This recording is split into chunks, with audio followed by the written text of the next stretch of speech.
Fala, meus amores! E aí, vamos lá? Essa semana nós vamos entrar no capítulo 7, que vai falar sobre o parnasianismo, escola literária que surgiu lá no século XIX, finalzinho do século XIX, aliás, perdão, na metade do século XIX para o finzinho. Vai surgir juntamente com o realismo e o naturalismo, mas aí vai se separar um pouco, principalmente porque o parnasianismo precisou se adaptar mais à expressão artística, visual, do que a textual propriamente dita. E a gente vai entender isso aí mais à frente um pouquinho. Vamos lá. Pessoal, esse movimento artístico, essa escola literária, vai surgir lá na França, tá?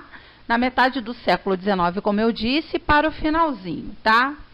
E aí, por que o parnasianismo vai surgir quase que ao mesmo tempo, né? E alguns autores vão defender que vai ser ao mesmo tempo ao realismo, né? E aí, como é que pode, né? Duas escolas literárias surgirem ao mesmo tempo?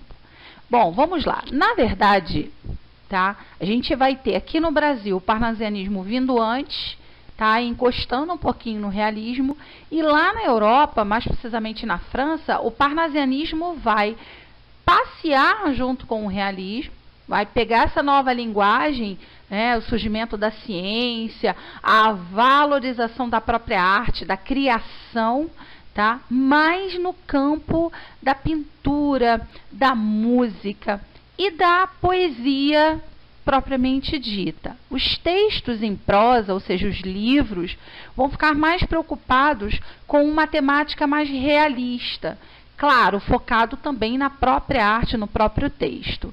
Mas o parnasianismo ele vai elucidar muito mais a pintura e a música, e o realismo vai ficar muito mais focado na questão da prosa e da poesia.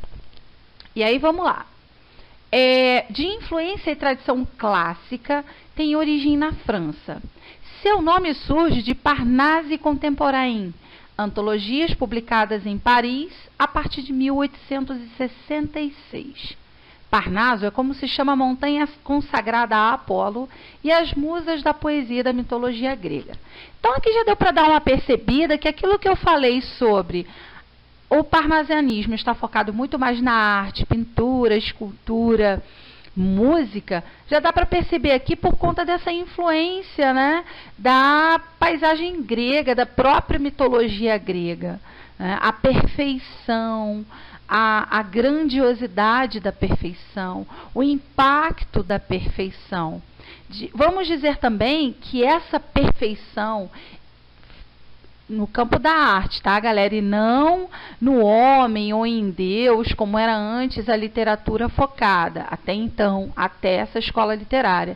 A gente vai ter aí uma valorização muito maior pela arte, pelos contornos, pela natureza, pela estrutura, a perfeição da estrutura dos versos. Ao mesmo tempo que a gente vai ter esse apanhado clássico tradicional, a gente vai ter também um racionalismo, ou seja, a gente vai ver muito presente no parnasianismo a admiração pela arte, mas como um produto racional. Vamos pensar o seguinte, vamos pegar aqui uma música como, por exemplo, a música de Renato Russo, Pais e Filhos, tá? Como é que o parnasianismo vai trabalhar dentro dessa estrutura artística que é essa música? Ele vai buscar a valorização da estrutura dessa música, do contexto dessa música, do impacto que ela vai trazer para a nossa razão, o que ela vai buscar, reflexão. E dentro dessa busca de reflexão, desse conteúdo perfeito, como dizia o poeta parnasiano, é que eles vão dizer que tudo isso é muito clássico, tudo isso é muito perfeito, mas não Renato Russo, e sim a obra dele.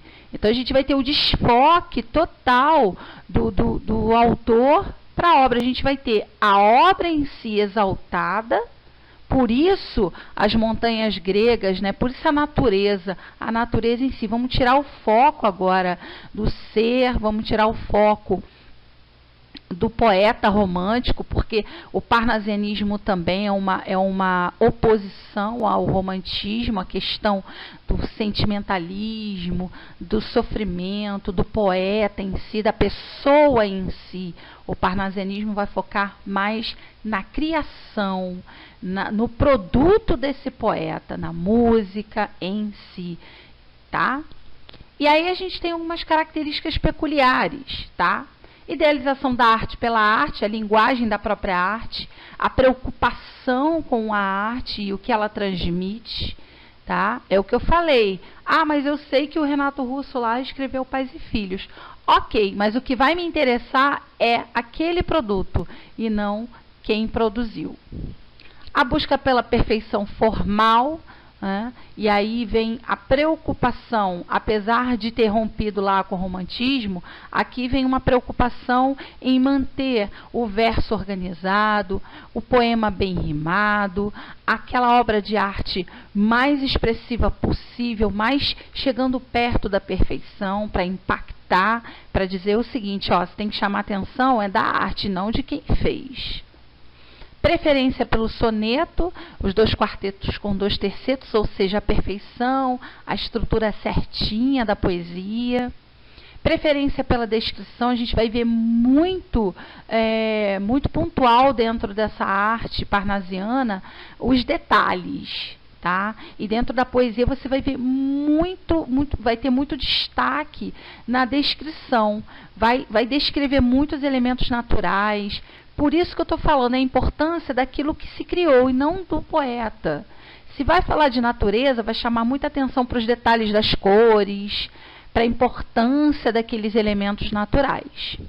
Rimas raras, vocabulário culto, objetivismo, tá? Porque para a época, né, toda essa estrutura devia ser direcionada àqueles que admiravam a própria arte. O racionalismo, buscando sempre a razão, a admiração por aquela perfeição. O universalismo, que é um tema bem mais amplo, não mais a questão da pátria e o amor ao ser humano, como o romantismo pregava. Apego à tradição clássica, por quê? Porque vai ficar muito preocupado com a perfeição. Olha lá em cima a mitologia, ó. A mitologia não se dizia que os deuses eram perfeitos? Ora, para ser Deus tem que ser perfeito. Por isso o parnasianismo tem essa pegada, esse viés da mitologia. Gosto pela mitologia greco-latina, e a gente vai ter uma influência mais moderna desse grego mais latino, desse grego mais moderno, né, que vai ser toda essa manifestação cultural portuguesa, já além da França, né, há uma coisa mais moderna, mais diferente, mais influenciada por outros povos. E a rejeição do lirismo. Lembrem-se que, lembra do eu lírico lá, aqueles poetas muito voltados para o emocional? Pois é, agora esses poetas vão estar voltados para a descrição da forma, da perfeição. Pessoal, vamos lá, vamos só revisar aqui. O parnasianismo foi um movimento literário que surgiu na França, da metade do século XIX até o final do mesmo, tá? Foi uma escola literária que surgiu quase que ao mesmo tempo com o realismo, mas vai ser uma escola muito voltada para a arte em si, da pintura, da música, da escultura. Vai romper com a questão de ter sempre figuras humanas como foco. Vai romper, então, com o romantismo. Vai focar muito na forma, na obra em si, e não quem criou, tá? E o vocabulário vai continuar sendo culto. Vai puxar essa coisa do clássico, porque a intenção é valorizar o que foi criado e não o criador. Galera, espero que tenha elucidado um pouco para vocês sobre parnasianismo. Espero que vocês tenham olhada lá no portal Eleva, cliquem lá, estudem o capítulo 7, façam seus exercícios, bem como as videoaulas inseridas lá no portal da escola no YouTube, lá no canal, perdão, da escola no YouTube, tá bom? Temos estudos dirigidos também, tudo para te ajudar. Um beijo enorme, fiquem com Deus.